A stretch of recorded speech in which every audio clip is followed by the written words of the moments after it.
नमस्कार. मागील तासाला आपण वर्तुळ या प्रकरणाबद्दल प्रस्तावना शिकलो होतो. यामध्ये वर्तुळाबद्दलचं मूलभूत ज्ञान आपल्याकडे आहे, म्हणजे वर्तुळ म्हणजे काय हे आपल्याला माहीत आहे. त्यानंतर त्रिज्या कशाला म्हणायचं, परिघ कशाला म्हणायचं, व्यास नेमका कोणता असतो, जीवा कोणती असते वगैरे ह्या ज्या गोष्टी आहेत याबद्दल आपण मागील इयत्तेमध्ये माहिती पाहिलेली होती. त्याच्यावरती काल आपण उजळणी केली होती. त्यानंतर आपण हे शिकलो होतो की जर का प्रतलात एक बिंदू घेतला असेल तर ह्या एका बिंदूतून किती वर्तुळ काढता येतात याबद्दलही आपण माहिती बघितली होती. तर एका बिंदूतून आपला असंख्य वर्तुळ काढता येतात किंवा एका बिंदूतून अनेक वर्तुळ जातात हे आपणास माहीत आहे. याशिवाय प्रतलातील दोन बिंदूतून किती वर्तुळ काढता येतात किंवा दोन बिंदूतून किती वर्तुळ जातात याबद्दलही पाठीमागील तासाला आपण माहिती बघितली होती. तर आकृतीच्या साहाय्याने तुम्हाला मी ते सांगितलं होतं की जर का दोन बिंदू आपण घेतले तर दोन बिंदूतून जाणारे असंख्य वर्तुळ आपल्याला काढता येतात हे आपण शिकलो. आणि त्यानंतर आपण शिकलो होतो जर का तीन नैकरेषीय बिंदू आपल्याला दिले असतील तर तीन नैकरेषीय बिंदूतून आपण फक्त एक आणि एकच वर्तुळ काढू शकतो. तर ते वर्तुळ कसं काढायचं, भौमितिक रचनामध्ये पुढे अजून हा प्रश्न आपल्याला येणार आहे. आंतरवर्तुळ काढा आणि परिवर्तुळ काढा असा प्रश्न येणार आहे. तर त्यापैकी परिवर्तुळ जे प्रकार आहे हे परिवर्तुळ कसं काढायचं आणि आंतरवर्तुळ कसं काढायचं हा भाग आपण पुन्हा भौमितिक रचना या प्रकरणामध्ये शिकणार आहोत. पण सध्या आपण तीन नैकरेषीय बिंदूतून एक आणि एकच वर्तुळ काढता येते हे आपण या ठिकाणी लक्षात घ्यायचं. आता या ठिकाणी आपण त्रिकोण एबीसी विचारात घेतो. त्रिकोण एबीसी चे जे काही शिरोबिंदू आहेत, बिंदू ए असेल, बी असेल आणि सी असेल, या तीनही बिंदूतून जाणार एक वर्तुळ आपण या ठिकाणी काढलेले आहे. ते वर्तुळ कसं काढले पहा. तर सुरुवातीला आपण जो काही त्रिकोण आहे त्रिकोण एबीसी, या त्रिकोण एबीसी मध्ये आपण काय केले, त्रिकोणाच्या तिन्ही बाजूचे लंबदुभाजक आपण सुरुवातीला काढून घेतले. त्रिकोणाच्या तिन्ही बाजूचे लंबदुभाजक आपण काढून घेतले. लंबदुभाजक आपण कसे काढतो यापूर्वी आपण शिकलेलो आहोत, त्या तासापासून आपण शिकत आलेलो आहोत. तर लंबदुभाजक काढण्यासाठी आपण काय करतो, बाजूची लांबी आहे त्याच्यापेक्षा निम्म्यापेक्षा जास्त अंतर कुठलीही बाजू असेल, समजा बीसी असेल किंवा एसी असेल किंवा एबी असेल, तर ह्या बाजूच्या निम्म्यापेक्षा बाजूची जी लांबी आहे त्याच्या निम्म्यापेक्षा जास्त अंतर आपण कंपासमध्ये घेतो आणि दोन्ही बाजूला आपण आता समजा एसी बाजूचा लंबदुभाजक आपल्याला काढायचा असेल तर आपण काय करतो, अशा पद्धतीने या ठिकाणी ए आणि सी बिंदूतून अशा प्रकारे आपण कंस घेतो आणि ह्या दोन बिंदूंना जोडणारी रेषा आपण काढली की ती रेषा काय असेल, एसीची लंबदुभाजक असेल. तर अशा प्रकारे ह्या रचनेप्रमाणे आपण त्रिकोण एबीसी जो आहे त्या त्रिकोण एबीसीच्या बाबतीत आपण तिन्ही बाजूचे लंबदुभाजक काढले. इयत्ता 7वी मध्ये आपण शिकलेलो आहोत की त्रिकोणाच्या तिन्ही बाजूचे लंबदुभाजक असतील किंवा कोन दुभाजक असतील हे लघुकोन त्रिकोणाच्या संदर्भात आंतरभागात छेदतात आणि त्यांचा छेद हा एकच बिंदू असतो. तो बिंदू आपण या ठिकाणी वर्तुळाचा केंद्र म्हणून घेतलेला आहे.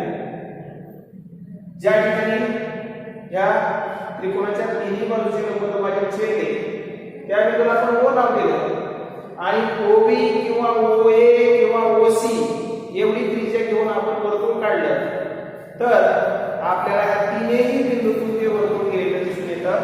म्हणजे एखाद्या तीन नैकरेषीय बिंदूच्या संदर्भात आपल्याला फक्त एक आणि एकच वर्तुळ काढता येतं हे या ठिकाणी आपल्याला लक्षात येते. लक्षात घ्या, फक्त तीन नैकरेषीय बिंदू असतील तर तीन नैकरेषीय बिंदूतून जाणारं एकमेव परिवर्तुळ असतं, आंतरवर्तुळ नाही. आता अजून एक गोष्ट या ठिकाणी, समजा हे तीन जे बिंदू दिले हे तीन बिंदू जर एकरेषीय असतील A B C हे अशा पद्धतीने एकरेषीय असतील तर आपल्याला माहिती आहे तीन एकरेषीय बिंदू असतील तर त्यांना ती रेषा समाविष्ट करतो.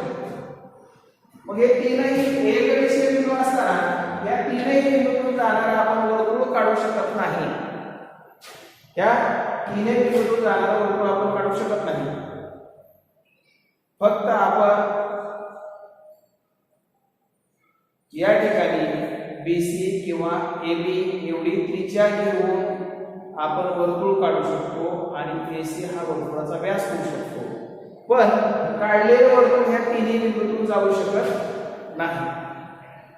तर लक्षात ठेवा, हे चार मध्ये एका बिंदूतून असंख्य वर्तुळ आपल्याला काढता येतात. पहिला मुद्दा. दुसरा मुद्दा, दोन बिंदू आपल्याला दिले असतील, एक बिंदू किंवा दोन बिंदूच्या बाबतीत एक रेषीय नैकरेषीय अशा प्रकारचे शब्द वापरण्याचे कारण नाही, कारण ते जे बिंदू आहेत त्या बिंदूतून असंख्य रेषा आपल्याला काढता येतात एका बिंदूतून, त्यामुळे तो रेषीय असतो. दोन बिंदू आपण घेतले तर दोन बिंदूला जोडणारी रेषा आपल्याला काढता येते, त्यामुळे एक रेषीय नैकरेषीय म्हणायचं कारण नाही. मग आपण शिकलो की दोन बिंदूतून सुद्धा आपल्याला असंख्य वर्तुळ काढता येतात किंवा वर्तुळ जातात. आणि तिसरा मुद्दा, तीन नैकरेषीय बिंदू असतील. आता तीन बिंदूच्या संदर्भात मात्र आपल्याला नैकरेषीय किंवा रेषीय असे शब्द वापरावे लागतात. नैकरेषीय म्हणजे एका रेषेत नसलेले असे बिंदू.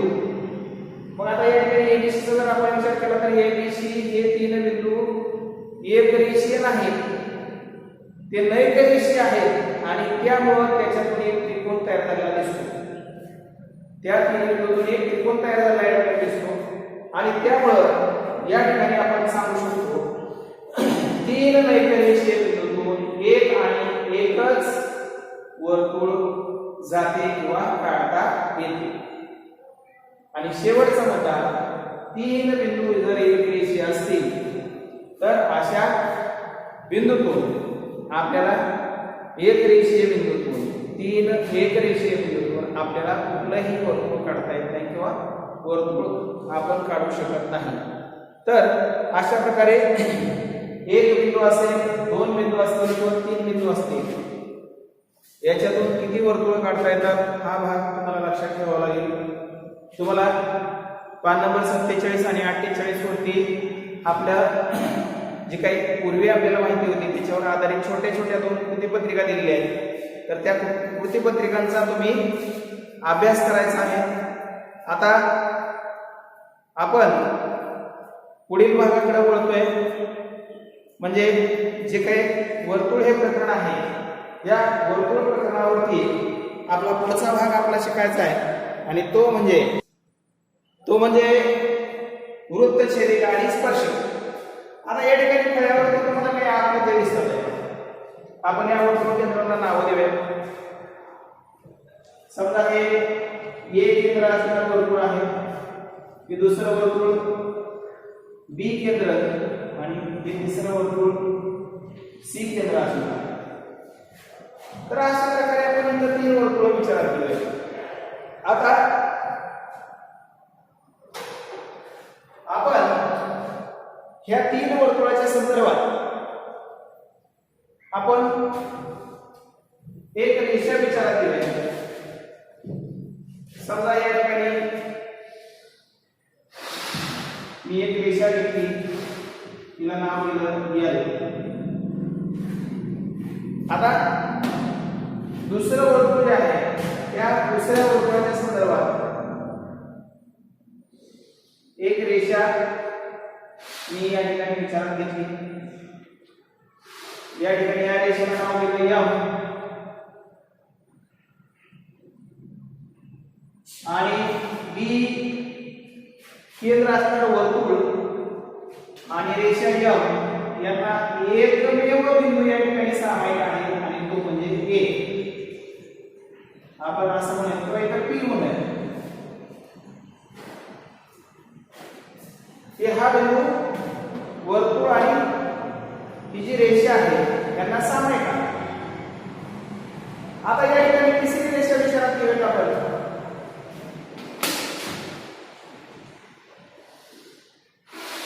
ही रेषा म्हणजे एन.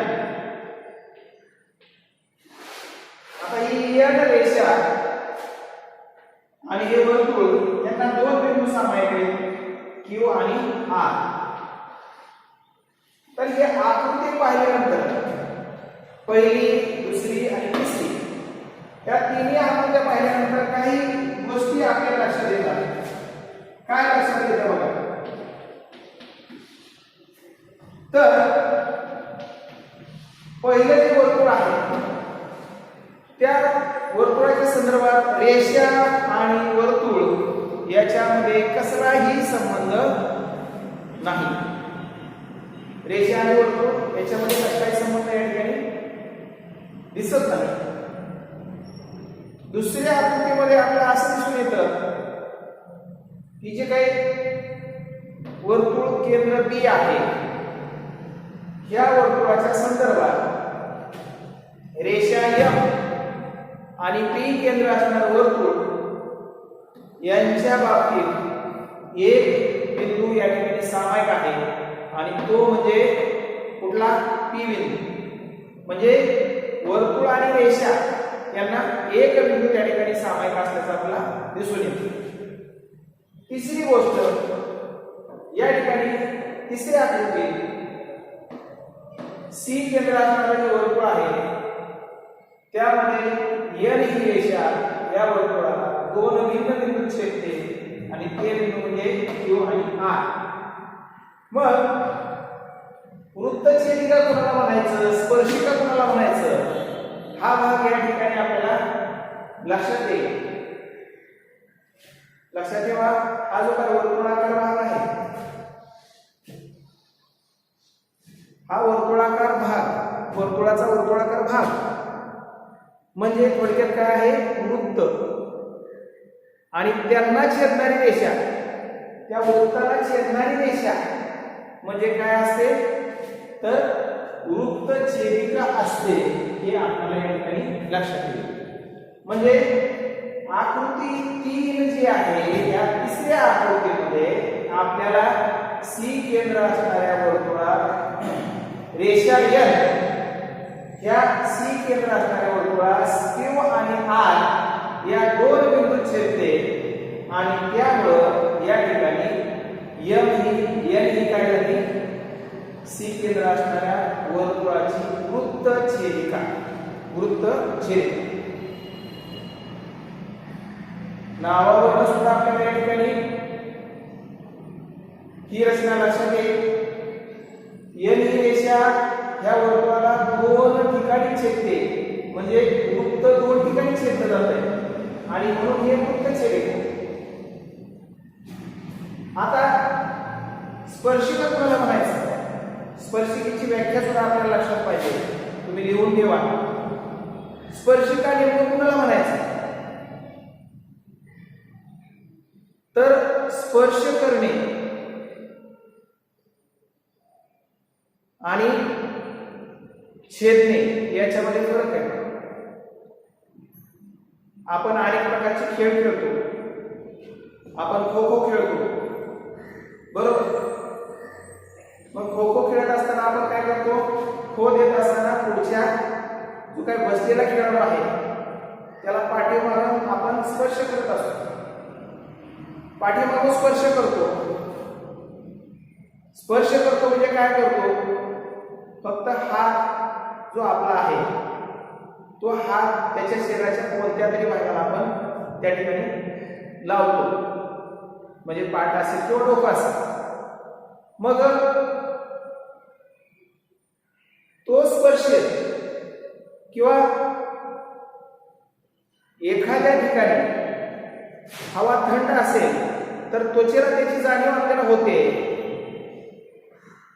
म्हणजे हवेमधलं जे काही तापमान आहे ते आपल्या शरीराच्या बाहेरच्या भागाला जाणवतं. तो स्पर्श या ठिकाणी बी केंद्र असणाऱ्या वर्तुळाच्या संदर्भात एम आणि बी यांना एकमेव बिंदू सामायिक आहे आणि तो म्हणजे पी.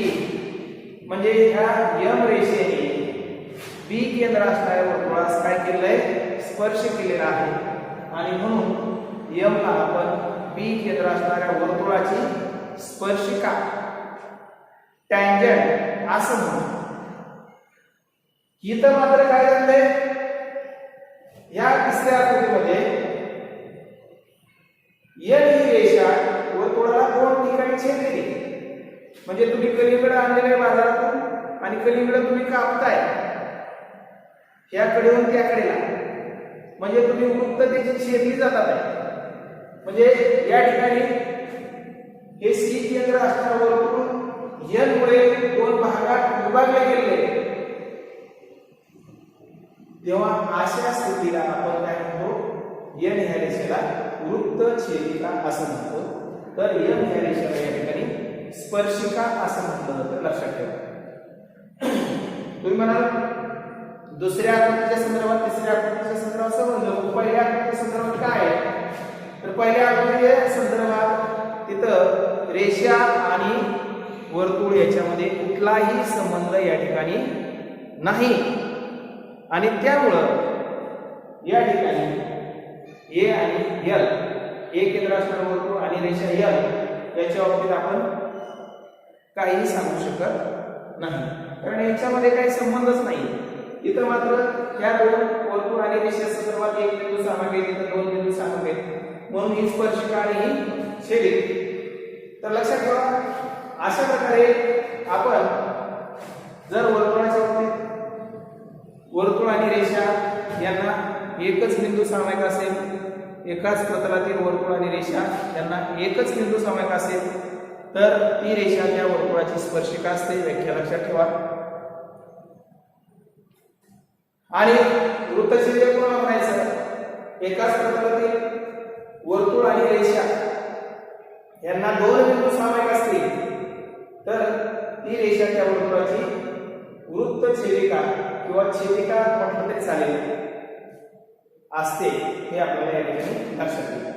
तर या ठिकाणी तुम्हाला स्पर्शिका कशाला म्हणायचं, छेदिक कशाला म्हणायचं, हा भाग लक्षात आला असेल.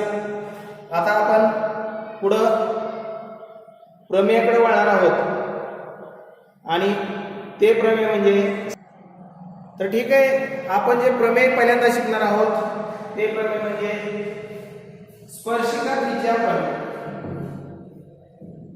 आता ह्या प्रमेयामध्ये आपण काय शिकणार आहे बघा. तर विधानाच्या आधारे तुम्हाला ते लक्षात येईल. स्पर्शिका त्रिज्या प्रमेयाचं विधान काय सांगतं, तर वर्तुळाच्या कोणत्याही बिंदूतून किंवा वर्तुळावरील कोणत्याही बिंदूतून जाणारी, वर्तुळावरील कोणत्याही बिंदूतून जाणारी स्पर्शिका ही स्पर्श बिंदूतील त्रिज्येला लंब असते. या ठिकाणी ओ केंद्र असणारं वर्तुळ आपण विचारात घेतलेले आणि एल ही ओ केंद्र असणाऱ्या वर्तुळाची ए बिंदूतील स्पर्शिका आहे. मग या ठिकाणी एल ही रेषा ओ ए ला लंब आहे हे आपल्याला सिद्ध करायचं आहे. तर परत एकदा विधान सांगतो. काय सांगतो विधान, तर वर्तुळाला एखादी स्पर्शिका कोणत्याही बिंदू स्पर्श करत असेल तर ती स्पर्शिका त्या बिंदू त्रिज्येला किंवा त्या बिंदूच्या त्रिज्येला लंब असते हे आपल्याला या ठिकाणी सिद्ध करायचं आहे. वर्तुळावरील कोणत्याही बिंदूतून जाणारी स्पर्शिका स्पर्श बिंदूतील त्रिज्येला लंब असते. मग आता या विधानाच्या आधारे आपण पक्ष लिहिलं. काय पक्ष? हे विधान आणि आकृती याच्या अनुषंगाने आपण पक्ष लिहिलं. ओ केंद्र असणारं वर्तुळ आहे, एल ही त्याची स्पर्शिका आहे. ओ केंद्र असणाऱ्या वर्तुळाची एल ही ए बिंदूतील स्पर्शिका आहे. मग साध्य काय आहे आपलं? तर रेषा एल लंब रेख एओ किंवा ओए. मग आता आपण सिद्धता देऊया. आता ही जी सिद्धता आपण देणार आहोत ही आपण अप्रत्यक्ष देणार आहोत, इनडायरेक्ट. म्हणजे काही गोष्टी ज्या असतात त्या भूमितीमध्ये आपल्याला माहिती आहे अप्रत्यक्ष रीतीने सिद्ध करावे लागतात. जसं कोर्टामध्ये आपण एखाद्या गोष्टीचा जर का आपल्याला पूर्ण माहिती मिळत नसेल तर तिथं उलट तपासणीमध्ये त्या बाबी सिद्ध होतात. तशा पद्धतीनं या ठिकाणी आपण अप्रत्यक्ष सिद्धतेमध्ये आपण कुठली तरी एखादी गोष्ट अशी नाही किंवा असे होणार नाही असं गृहीत करून आपण सिद्धता देत असतो. तर चला बघूयात आपण स्पर्शिका त्रिज्या प्रमेयाची सिद्धता आपण देऊया. आता या ठिकाणी आपण काय सांगितले की ओ केंद्र असणाऱ्या वर्तुळाची रेषा एल ही ए बिंदूतील स्पर्शिका आहे आणि आपलं साध्य आहे रेषा एल ही त्या स्पर्श बिंदूतील त्रिज्येला म्हणजे ओ ला लंब आहे. मग आता या ठिकाणी आपण काय म्हणायचं? समजा रेषा एल ही ए बिंदूतील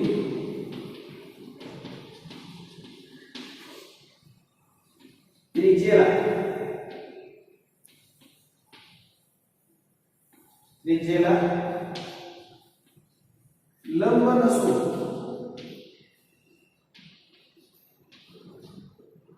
ए बिंदूतील त्रिज्येला लंब नसून त्या ठिकाणी दुसरा एखादा बिंदू आपण निवडू शकतो. लंब नसून त्या ठिकाणी ओ मधून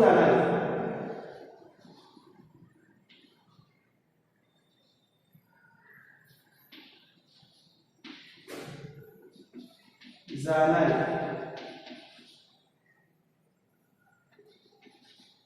ओबी ही रेषा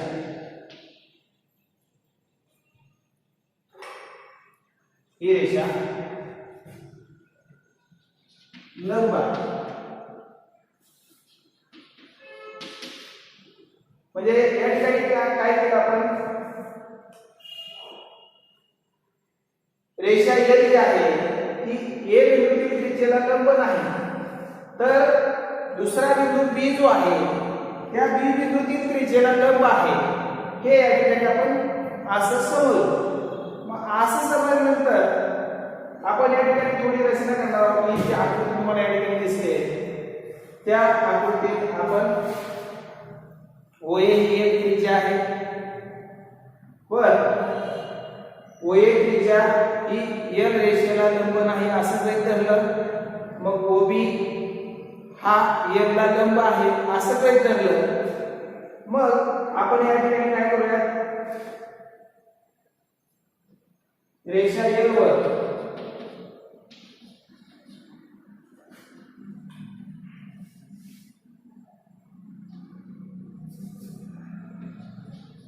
आणि रेषा एल वर सी बिंदू असा घेतला घेतला की कसा घेतला ए बी जेवढा अंतर आहे तेवढंच अंतर काय असेल ए बी बरोबर BC ए बी बरोबर BC आणि काय केलं आपण OC जोड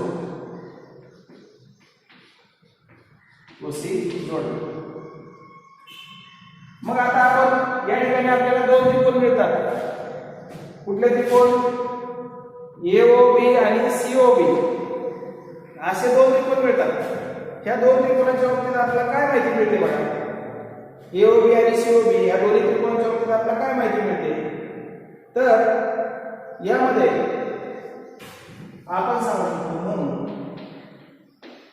त्रिकोण AOB व त्रिकोण COB मध्ये आपल्याला असं सांगता येईल की रेख AB एकरूप रेख BC एकरूप रेख BC त्याला कारण काय रचना आपण काय केले बिंदू C असा घेतला की AB आणि BC सारखा AB आणि BC सारखा हे झालं त्यानंतर आपण लिहू शकतो कोण ABO एकरूप कोण कुठला कोण CBO त्याला कारण काय प्रत्येकी काटकोन हा काटकोन आहे आणि हा ही काटकोन आहे कारण आपण काय केले ही रेषा A बिंदूत OA ला लंब नाही तर B या बिंदूत ही लंब आहे असं गृहीत धरलेलं आहे आणि त्यामुळे या ठिकाणी तयार झालेले कोन जे असतील ते काटकोन असतील म्हणून आपण लिहू शकतो कोन ABO एकरूप कोन CBO प्रत्येकी काटकोन त्यानंतर OB ही सामायिक भुजा आहे तसेच OB एकरूप आपण लिहू शकतो OB सामायिक भुजा दोन्ही त्रिकोणाच्या संदर्भात AOB आणि COB ह्या दोन्ही त्रिकोणाच्या संदर्भात ही सामायिक भुजा मग आता आपण लिहू शकतो म्हणून त्रिकोण AOB एकरूप त्रिकोण COB त्रिकोण COB कुठली कसोटी आहे तर O या ठिकाणी बाजू कोण आणि बाजू म्हणजे बाजू कसोटीनुसार हे दोन त्रिकोण एकरूप होते बाजूबाग कसोटी मग आता एकरूप त्रिकोणाच्या संदर्भ बाजू ज्या असतात त्या एकरूप असतात मग आपल्या इथे काय मिळतं म्हणून OA एकरूप OC OA एकरूप OC अशी परिस्थिती आपल्या ठिकाणी बघायला मिळते त्याला कारण काय एकरूप त्रिकोणाच्या संदर्भ एकरूप त्रिकोणाच्या संदर्भ याचा अर्थ काय होतो OA आणि OC हे जर दोन सारखे असतील तर या ठिकाणी म्हणून जर A हा बिंदू वर्तुळ व रेषा L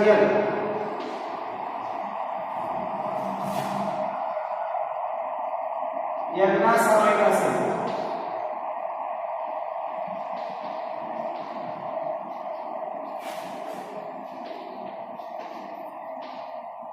तर या ठिकाणी जर A हा बिंदू रेषा L आणि बिंदू वर्तुळ आणि रेषा L यांना सामायिक असेल तर C हा बिंदू सुद्धा वर्तुळ व रेषा L यांना सामायिक आहे, यांना सामायिक आहे. याचा अर्थ काय झाला की C आणि A हे दोन बिंदू हे रेषा L चे वर्तुळाचे स्पर्श बिंदू आहेत. म्हणून येथे A आणि C हे दोन स्पर्श बिंदू आहेत.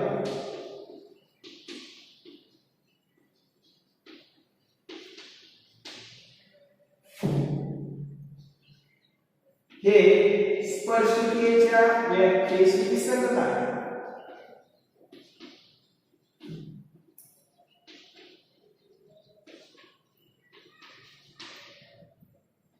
किंवा मूळ विधानाशी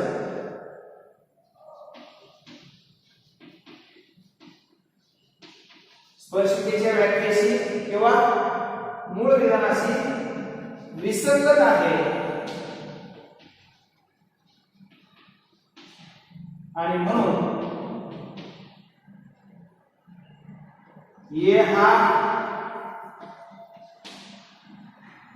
वर्तुळ व रेषा L यांना सामायिक असणारा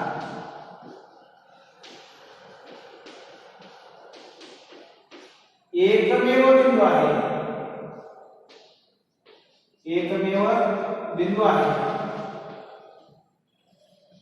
आणि म्हणून रेख AO लंब रेख AO म्हणा किंवा रेषा L म्हणून रेषा L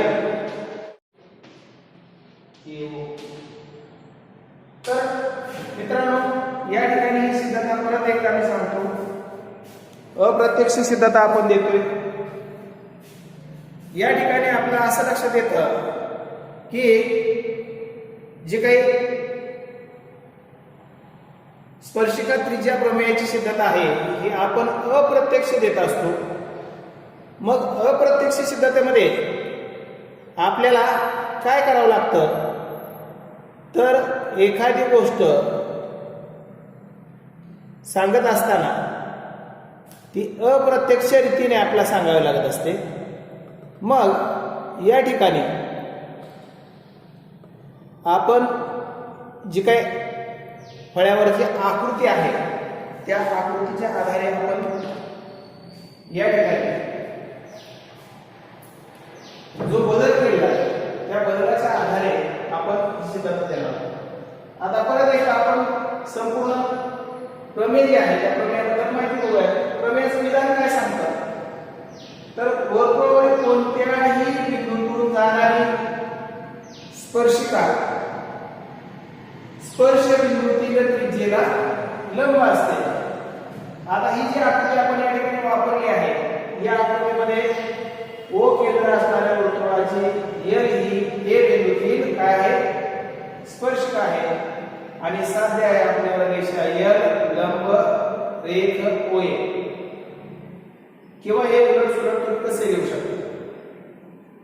मग अप्रत्यक्ष सिद्धता देत असताना आपण काय करतो समजा रेषा L ही A बिंदूतील त्रिज्येला लंब नाही. रेषा L ही O बिंदूतील त्रिज्येला लंब नसून O मधून जाणारी दुसरी OB ही रेषा लंब आहे असं आपण या ठिकाणी मानतो. दुसरी रेषा म्हणजे ओबी ही एल ला लंब आहे किंवा एल ही ओबी ला लंब आहे असं आपण गृहीत धरलं आणि रेषा एल वर सी बिंदू आपण असा घेतला की AB बरोबर BC म्हणजे या ठिकाणी ए बिंदू एल ही रेषा त्रिज्येला लंब नाही तर ओबी ही लंब आहे असा आपण गृहीत धरला आणि या ठिकाणी रचना केली की AB अंतर जेवढं आहे तेवढंच आपण काय केलं BC घेतलं आणि OC जोडला. आता हे जे दोन त्रिकोण तयार झाले कुठले AOB आणि COB ह्या दोन त्रिकोणांच्या मध्ये आपल्याला बाजूबाजू समोरसार दोन त्रिकोण एकरूप झालेले दिसतात. बाजूबाजू समोरसार दोन त्रिकोण एकरूप झालेले दिसतात म्हणजे हे दोन त्रिकोण एकरूप झाले असताना आपण सांगू शकतो OA आणि OC हे सारखी अंतर आहे किंवा हे एकमेकाला एकरूप आहे हे आपण या ठिकाणी सांगू शकतो.